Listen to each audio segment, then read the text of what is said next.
नमस्कार साथियों, पिछले कालांश में हमने पढ़ा था आहार नाल से संबंधित दो अंगों ग्रास नाल व आमाशय के बारे में। ग्रास नाल ग्रसनी से प्रारंभ होकर आमाशय तक पहुंचने वाली 25 सेंटीमीटर की एक सक्रिय पेशीय नलिका है। यह नलिका ग्रसनी से भोजन को आमाशय तक पहुंचाने का कार्य करती है और ग्रासनाल की दीवारों के अंदर श्लेष्मा ग्रंथियां पाई जाती हैं जो परिवहन के समय भोजन को चिकना व लसलसा बनाती हैं।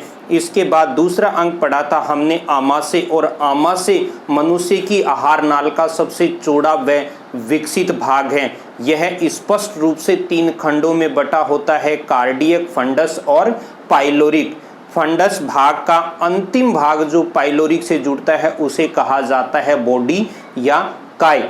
आमाशय दो तरफ से 2 नलिकाओं से जुड़ा होता है, एक तरफ जुड़ा होता है ग्रासनाल से और दूसरी तरफ जुड़ा होता है छोटी आंत के प्रारंभिक भाग ग्रहणी से।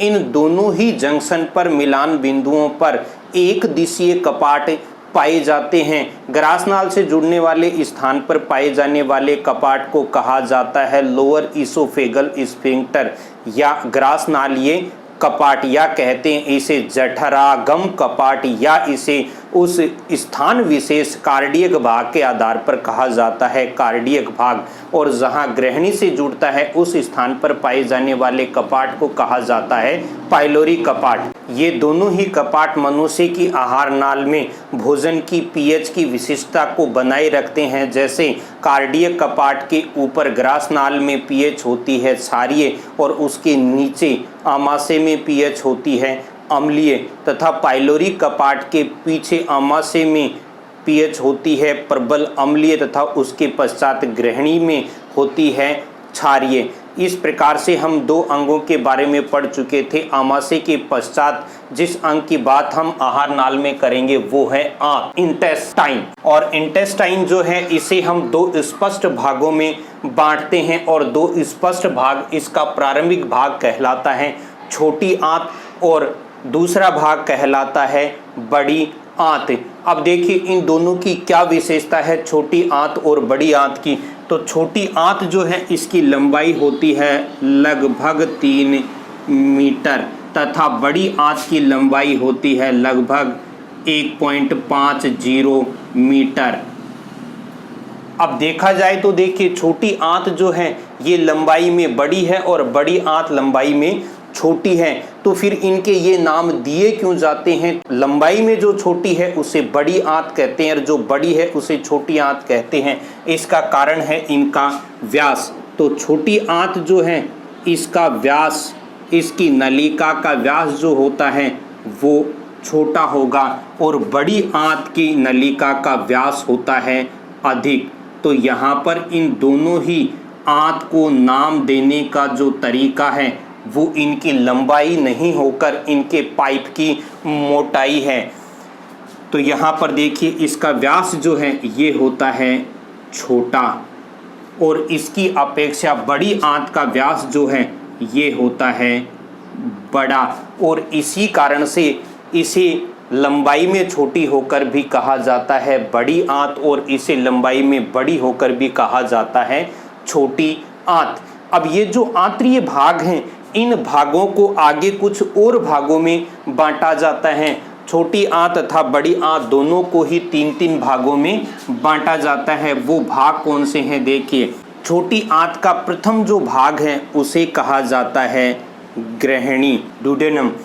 दूसरा जो भाग है छोटी आंत का उसे कहा जाता है अग्र क्षुद्रांत्र, अग्र क्षुद्रांत्र, या इसे कहेंगे जेजुनम, इसे कहा जाता है जेजुनम। तीसरा जो भाग है इस भाग को कहा जाता है क्षुद्रांत्र, क्षुद्रांत्र, या कहते हैं इसे इलियम। ये 3 भाग छोटी आंत के हैं। प्रथम भाग ग्रहणी जो कि आमाशय से जुड़ता है, द्वितीय भाग अग्र क्षुद्रांत्र और तीसरा भाग है क्षुद्रांत्र। बड़ी आंत को भी इसी प्रकार 3 भागों में बांटा जाता है और वो भाग कौन से हैं देखिए। बड़ी आंत का प्रथम जो भाग है उसे कहा जाता है अंधांत्र, या कहा जाता है इसे अंधनाल, और इंग्लिश में इसे कहते हैं सीकम। दूसरा जो भाग बड़ी आंत्र का है उस भाग को कहा जाता है बृहदांत्र। बृहदांत्र या कहते हैं इसे कोलन। बड़ी आंत का तीसरा जो भाग है इसे कहा जाता है मलाशय या रेक्टम। इस प्रकार से छोटी आंत तथा बड़ी आंत को तीन तीन स्पष्ट क्षेत्रों में बांटा जाता है, जिसमें प्रथम भाग आंत्रीय जो आंत की शुरुआत का प्रथम भाग होता है ग्रहणी और अंतिम भाग होता है मलाशय। अब देखिए हम इनको एक एक को आगे पढ़ें उससे पहले वर्गीकरण में एक छोटी सी बात और है। ये बृहदांत्र जो है इसे भी स्पष्ट चार भागों में बांटा जाता है और वो स्पष्ट चार भाग कौन से हैं उनकी बात हम पहले कर लेते हैं। प्रथम भाग यहाँ पर बृहदांत्र में आएगा आरोही बृहदांत्र, दूसरा है अनुप्रस्थ बृहदांत्र, तीसरा है अवरोही बृहदांत्र और अंतिम है सिग्माकार बृहदांत्र। ये संपूर्ण फ्लो चार्ट हो गया है आंतरीय भाग का।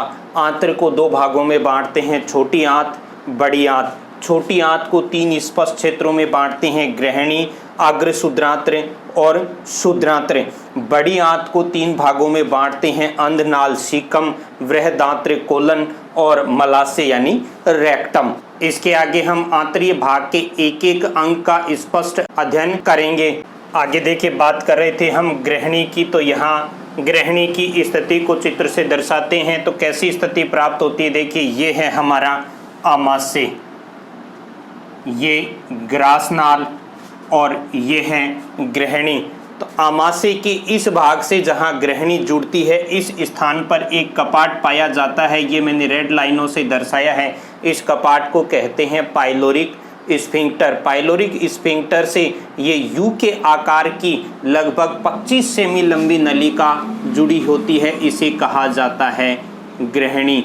तो देखिए ग्रहणी की पहली विशेषता, ग्रहणी लगभग 25 सेंटीमीटर लंबी नलिका है और इसका आकार जो है वो अंग्रेजी के अक्षर यू के आकार का होगा।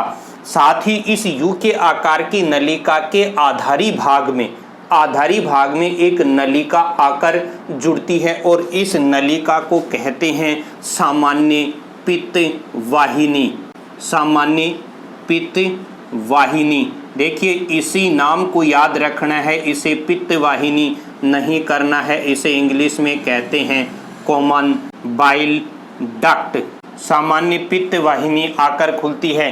ये जो छोटी सी काले रंग की नलिका दिख रही है इसे कहते हैं सामान्य पित्त वाहिनी। इसके पीछे लाल रंग की जो नलिका दिख रही है ये आती है अग्नाशय से और इसे कहा जाता है अग्नाशय वाहिनी। और इस अग्नाशय वाहिनी में यहाँ देखिए एक ट्राई जंक्शन बनता है। इस ट्राई जंक्शन में एक हरे रंग की जो नलिका है ये आके मिलती है यहाँ से पित्ताशय से और ये लेके आती है पित्त रस को, तो इसे कहा जाता है पित्त वाहिनी। देखिए हरे रंग की इस नलिका को कहते हैं पित्त वाहिनी, लाल रंग की इस नलिका को कहते हैं अग्नाशय वाहिनी। और जब पित्त वाहिनी और अग्नाशय वाहिनी दोनों मिलती हैं या जुड़ती हैं तो जुड़ने के पश्चात एक उभयनिष्ठ नलिका बनाती है, कॉमन नलिका बनाती है और उसे कहा जाता है कॉमन बाइल डक्ट। और जहाँ ये कॉमन बाइल डक्ट आकर इस ग्रहणी से जुड़ती है यहाँ पर भी एक कपाट पाया जाता है और उसे कहा जाता है ओडी की अवरोधनी। इसे कहा जाता है ओडी की अवरोधनी। तो देखिए इस ग्रहणी से दो अवरोधनियाँ जुड़ी हुई हैं। जहाँ ये आमाशय से जुड़ती है वहाँ पाई जाती है पाइलोरिक स्फिंक्टर। जहाँ पर इससे कॉमन बाइल डक्ट आके जुड़ती है उस स्थान पर मिलने वाली अवरोधनी को कहते हैं ओडी की अवरोधनी। देखिए ग्रहणी की बात को एक बार रिपीट करते हैं। ग्रहणी 25 सेंटीमीटर लंबी अंग्रेजी के अक्षर यू के आकार की नली है और इस नली के आधारी भाग में सामान्य पित्त वाहिनी कोमल बाइल डक्ट आकर जुड़ती है और कॉमन बाइल डक्ट जहां आकर जुड़ेगी उस स्थान पर एक दिशीय अवरोधनी पाई जाती है जिसे कहा जाता है ओडीज स्फिंक्टर या ओडी की अवरोधनी। वास्तविकता में ये कॉमन बाइल डक्ट दो नलिकाओं का संयुग्मन या उसकी कॉमन उभयनिष्ठ नलिका होती है, जिसका एक भाग आता है अग्नाशय वाहिनी से। अग्नाशय वाहिनी जो है वो आएगी अग्नाशय से, और अग्नाशय मानव शरीर की सबसे बड़ी मिश्रित ग्रंथि है। इसी का एक भाग आएगा पित्ताशय से, और पित्ताशय वास्तव में एक संग्राहक अंग होता है यकृत में बनने वाले पित्त रस का, और पित्त रस प्रवृत्ति से क्षारीय होता है। यकृत से आएगी पित्ताशय वाहिनी, अग्नाशय से आएगी अग्नाशय वाहिनी, दोनों मिलकर बनाएंगी सामान्य पित्त वाहिनी, और वो आकर मिलेगी इस ग्रहणी के आधारी भाग में, और इसके मुख पर बनी होती है ओडी की अवरोधनी। और इसी के साथ इस ग्रहणी की दीवारों के अंदर श्लेष्मा के स्राव के लिए एक विशेष प्रकार की ग्रंथियां पाई जाती हैं, और इन ग्रंथियों को कहा जाता है ब्रूनर ग्रंथियां। आंत्र का अगला भाग है, देखिए अग्र क्षुद्रांत्र। अग्र क्षुद्रांत्र की बात करें तो यह छोटी आंत का मध्यवर्ती भाग है, जिसकी लंबाई होती है लगभग 1 मीटर, और इसका एक विशेष कार्य है। देखिए कार्य की बात पहले करेंगे। ये अग्र क्षुद्रांत्र ग्रहणी में पचित जो आहार रस है, भोजन रस है, या ग्रहणी में पचित भोजन है, उस भोजन का अवशोषण करने का कार्य करता है। देखिए इसका विशेष कार्य है कि ये ग्रहणी में पचे हुए भोजन का अवशोषण करता है, और इसके लिए यहाँ पर एक विशेष प्रकार की कोशिकाएं पाई जाती हैं। उन कोशिकाओं को कहा जाता है आंत्र कोशिकाएं या एंटेरोसाइट सेल्स। इसके साथ ही यहाँ एक विशेषता और याद रखें, इसकी स्थिति जो है वो पाई जाती है कुंडलित, यानी कि ये जिस प्रकार से हम रस्सी को इकट्ठी कर देते हैं वैसे कुंडलित अवस्था में पाई जाती है। देखिए आंत्र का तीसरा जो भाग है वो होगा क्षुद्रांत्र, और क्षुद्रांत्र की बात करें तो क्षुद्रांत्र की लंबाई होती है 1.75 मीटर, और स्थिति की बात करें तो इसकी स्थिति होती है अत्यधिक कुंडलित।